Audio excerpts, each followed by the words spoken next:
Di awal film memperlihatkan tim pasukan khusus Amerika yang sedang menyerang kelompok pemberontak di Afrika.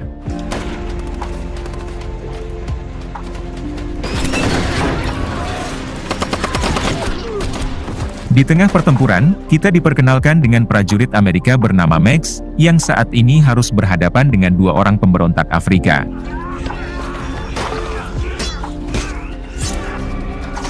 Dengan cukup mudah Max mampu menghabisi kedua orang tersebut.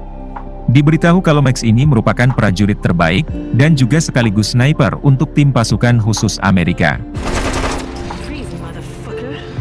Setelah berhasil melumpuhkan kelompok pemberontak Afrika, ketua pasukan khusus yang bernama John ini orangnya, memerintah timnya agar langsung menjalankan misi kedua yaitu pergi ke Irak, untuk memberantas para teroris. Kemudian mereka semua pun pergi, dengan menggunakan jalur darat.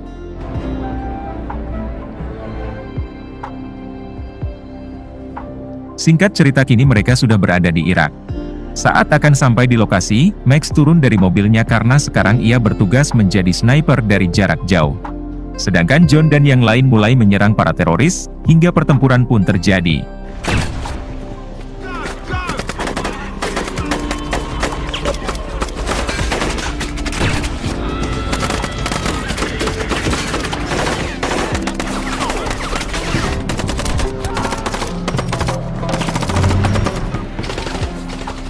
Setelah itu John memerintah Max agar mengejar dua teroris yang lari ke rumah warga. Namun ketika Max sampai, ternyata itu bukanlah rumah warga, melainkan markas para teroris tersebut. Kini Max harus berhadapan dengan 13 orang teroris, dan mau tak mau Max harus melawannya.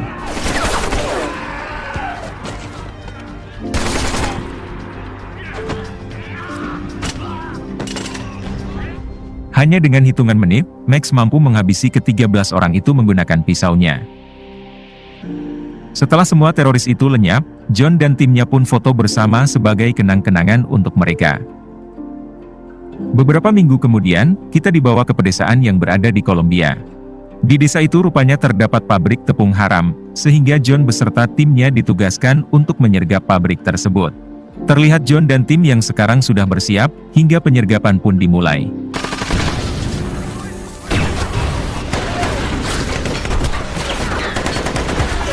Di tengah pertempuran, Max berhasil menodong satu wanita pekerja pabrik itu.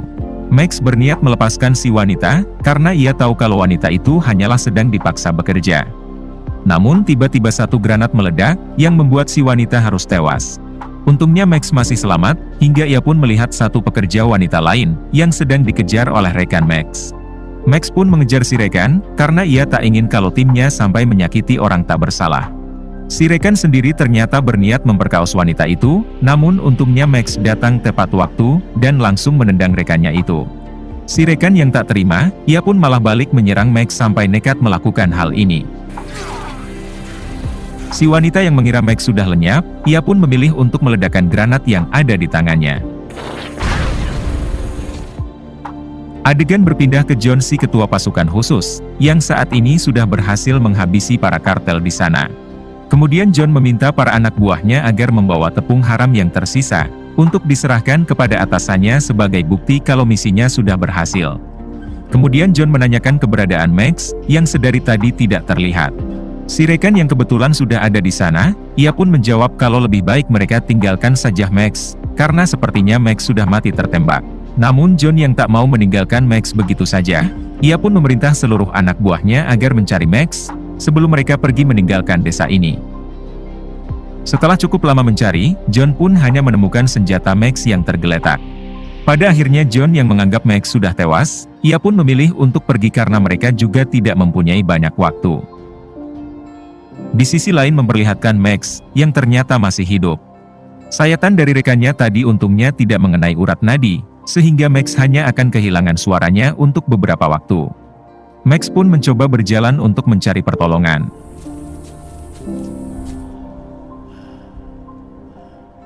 Hingga setelah cukup jauh berjalan, Max harus kembali pingsan di depan gereja yang ada di desa itu. Beberapa minggu kemudian ketika Max tersadar, dirinya sudah berada di suatu ruangan. Ternyata Max telah diselamatkan oleh seorang pendeta, dan luka di seluruh tubuh Max juga telah si pendeta obati. Di sini si pendeta meminta Max agar tinggal dulu di gereja, karena kondisinya belum 100% pulih. Si pendeta juga mengatakan kalau Max akan tidak bisa berbicara untuk sementara waktu, akibat luka sayatan di lehernya. Kemudian si pendeta membawa Max berkeliling di halaman gereja, yaitu untuk menghirup udara segar di sana. Tak lama setelah itu, si pendeta mengajak Max untuk makan bersama. Di sini si pendeta menanyakan nama Max, karena mereka belum sempat berkenalan. Max pun hanya bisa menulis namanya di kertas, karena kita tahu kalau Max belum bisa berbicara. Sampai sekarang si pendeta belum mengetahui siapa Max sebenarnya, karena komunikasi mereka yang terbatas.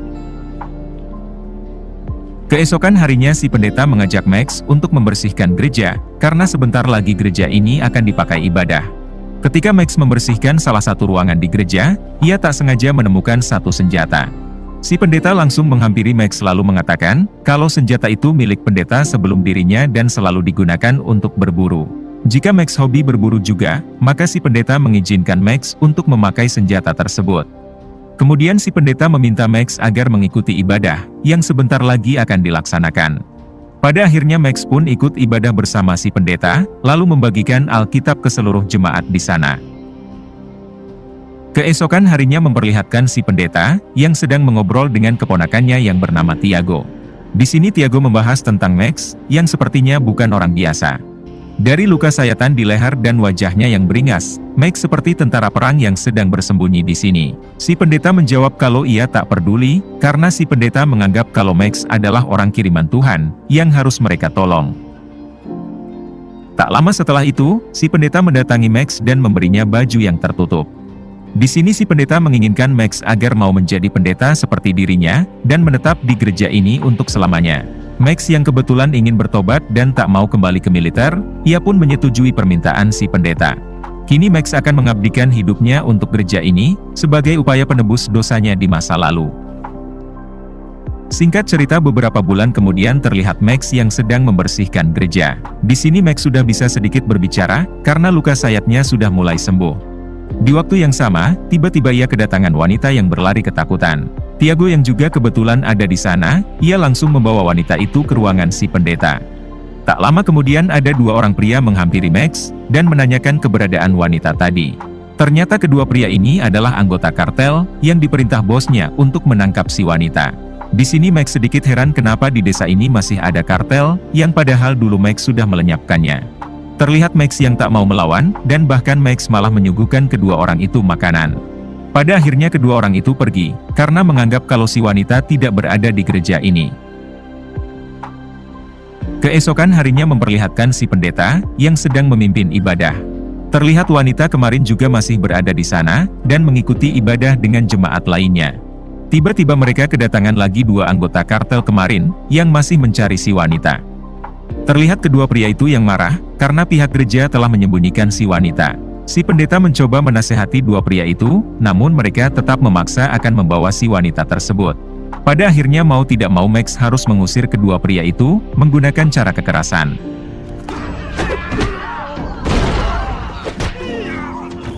Dengan cukup mudah Max mampu membuat kedua pria itu babak belur. Melihat keahlian Max, semua jemaat gereja memintanya untuk mengajari mereka bela diri, dikarenakan para kartel itu selalu datang memaksa warga desa untuk bekerja dengan mereka. Kemudian ketika Max memotong kayu, si pendeta juga menyarankan Max agar mengajari para jemaatnya bela diri untuk melawan para kartel tersebut.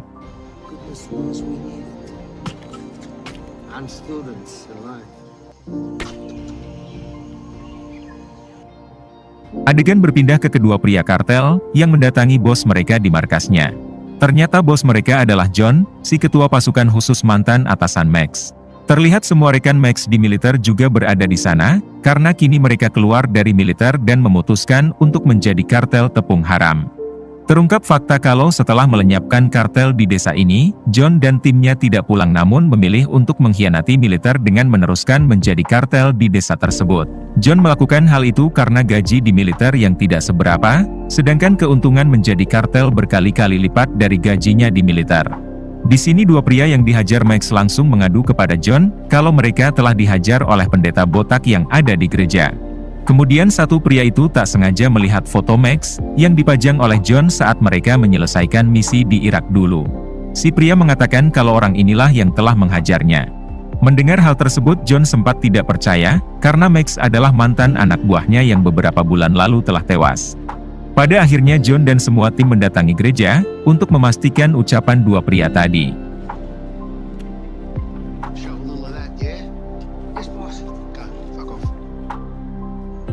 Sesampainya di sana, terlihat John yang terkejut ketika melihat Max yang beneran masih hidup. Di sini John mengatakan, kalau dirinya dan semua tim mengira Max sudah tewas saat penyergapan dulu. John meminta Max agar bergabung lagi dengan timnya, namun bukan pasukan khusus melainkan kartel di desa ini. Mendengar hal tersebut jelas Max menolak, karena dirinya sudah tobat. Pada akhirnya John pun mengerti, lalu mengundang Max untuk makan bersama di markasnya. Sore harinya terlihat Max, yang mendatangi markas John untuk memenuhi undangan dari John. Di sini John kembali meminta Max agar mau bergabung lagi dengan timnya, karena John sangat membutuhkan sosok seperti Max. Namun Max tetap menolak, karena dirinya sudah berjanji kepada Tuhan, yaitu akan mengabdikan hidupnya untuk gereja di desa ini. John pun menghargai keputusan Max, namun John meminta Max agar pergi dari desa ini, karena kehadirannya hanya akan mengganggu bisnis John sekarang. John juga mengancam akan menghabisi si pendeta dan Tiago, jika Max tidak pergi dari desa ini. Pada akhirnya Max pun setuju, dan ia akan pergi hari ini juga. Malam harinya ketika Max bersiap-siap akan pergi, tiba-tiba John dan timnya datang lalu mengeroyok Max. Mereka juga menyandra anak si pendeta, agar Max tidak melawan. Max pun hanya bisa pasrah, disiksa habis-habisan oleh John dan timnya. Dengan kejam mereka juga menyalip Max, sebelum mereka menghabisinya. Di sini John meminta maaf karena John tidak menginginkan Max hidup, jika Max tidak bergabung lagi dengan timnya.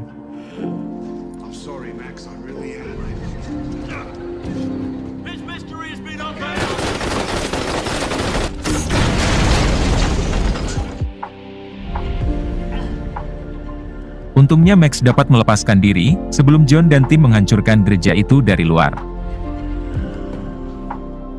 Keesokan harinya ketika Max sadar, dirinya sudah berada di dalam hutan diselamatkan oleh si pendeta dan Tiago. Di sini si pendeta mengatakan kalau anaknya telah dihabisi oleh John, dan semua warga desa dipaksa untuk bekerja membuat tepung haram bersama John. Jika warga menolak, maka mereka akan dihabisi dengan sangat kejam. Si pendeta sangat berharap agar Max bisa menyelamatkan semua warga, dan menghabisi John beserta semua anak buahnya. Hari-hari berikutnya terlihat si pendeta yang terus mengobati luka Max, hingga Max pun berangsur pulih. Kemudian Max melakukan latihan, untuk mengembalikan kebugaran di tubuhnya. Suatu hari ketika Max pergi berlatih dengan Tiago, si pendeta pun hanya tinggal sendiri di tempat persembunyiannya. Tiba-tiba si pendeta kedatangan tamu, yang ternyata itu adalah dua anak buah John. Tanpa basa-basi kedua anak buah John ini, langsung menghabisi si pendeta.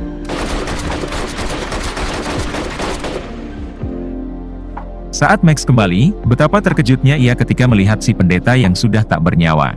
Max sendiri sudah menganggap si pendeta sebagai orang tuanya, dan ia tak bisa menahan tangisan. Di sini Max pun tak bisa lagi menahan emosi, lalu ia langsung mengambil satu senjata untuk memburu John dan semua anak buahnya.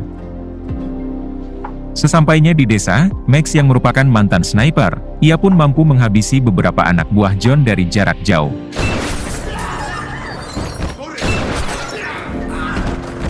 Setelah itu Max mendekat, lalu menghajar semua anak buah John yang berada di sana.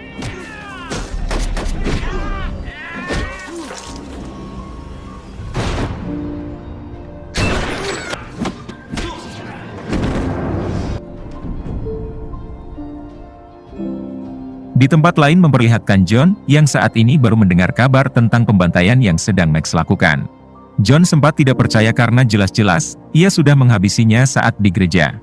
Kemudian John langsung mengerahkan semua anak buahnya yang lain, untuk memburu Max saat ini juga. Kembali ke Max yang masih bertempur dengan anak buah John. Tak lama kemudian datanglah John dan para anak buahnya yang lain, namun untuknya Max berhasil melarikan diri. Di sini John meminta para anak buahnya agar benar-benar menghabisi Max, dan jika berhasil maka John akan menaikkan gaji mereka 2 kali lipat. Setelah itu John kembali ke markas, sementara anak buahnya akan mengejar Max. Di sisi lain memperlihatkan Max yang kini berpura-pura menyerah, agar bisa sampai ke markas John. Beberapa anak buah John pun langsung membawa Max menggunakan mobilnya. Namun ketika sampai di depan markas, Max langsung membrutal hingga berhasil menghabisi anak buah John yang berada di mobil dan di luar.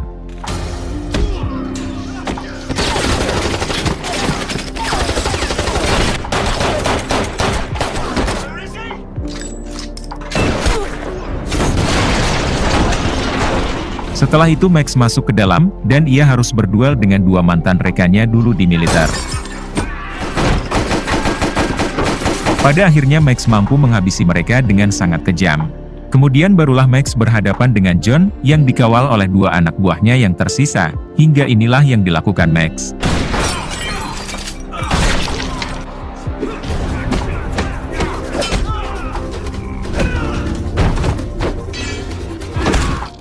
Dengan sangat mudah Max mampu menghabisi dua anak buah John, dan kini tinggal menyisakan John seorang.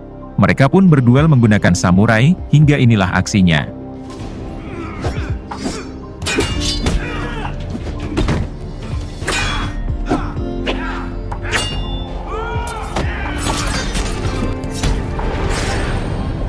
Setelah pertarungan cukup lama, pada akhirnya Max berhasil menghabisi John.